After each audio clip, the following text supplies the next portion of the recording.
America అధ్యక్ష ఎన్నికల్లో అధికార డెమోక్రటిక్ పార్టీ తరపున కమలా హారీస్ అభ్యర్థిత్వం ఖరారు కావడంతో ఆమెతో ముఖాముఖి చర్చ జరిపేందుకు రిపబ్లికన్ పార్టీ అభ్యర్థి, మాజీ అధ్యక్షుడు డొనాల్డ్ ట్రంప్ సిద్ధమయ్యారు. భారత సైన్యంలో వైద్య సేవలు విభాగం డైరెక్టర్ జనరల్ డీజీగా లెఫ్టినెంట్ జనరల్ సాధన సక్సేనా నాయర్ బాధ్యతలు చేపట్టారు. ఈ ప్రతిష్టాత్మకమైన పదవిని దక్కించుకున్న తొలి మహిళ ఆమె కావడం విశేషం.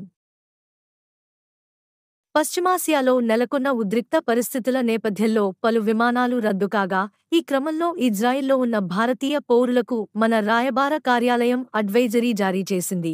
అప్రమత్తంగా ఉంటూ భద్రత నియమాలను పాటించాలని సూచించింది. యంగ్ ఇండియా నైపుణ్యాభివృద్ధి విశ్వవిద్యాలయానికి ఉప ముఖ్యమంత్రి మల్లు భట్టి విక్రమార్క, శాసనసభ స్పీకర్ గడ్డం ప్రసాద్, మంత్రులతో కలిసి సీఎం రేవంత్ శంకుస్థాపన చేశారు.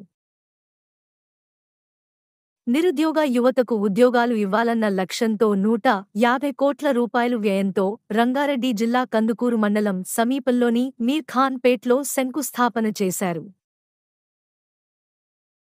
మాంద్యం భయాలు అమెరికా మార్కెట్లను ముంచేశాయి. అమెరికా అధినేత జెఫ్ బెజోస్ సంపద ఒక్కరోజే భారీగా షేర్ల కారణంగా పతనం అయింది. భారత యువ షూటర్ మను భాకర్కు త్రుటిలో 3వ పతకం చేజారిపోయింది. 25 మీటర్ల పిస్టల్ విభాగంలో కొద్దిలో పతకం గురి తప్పింది.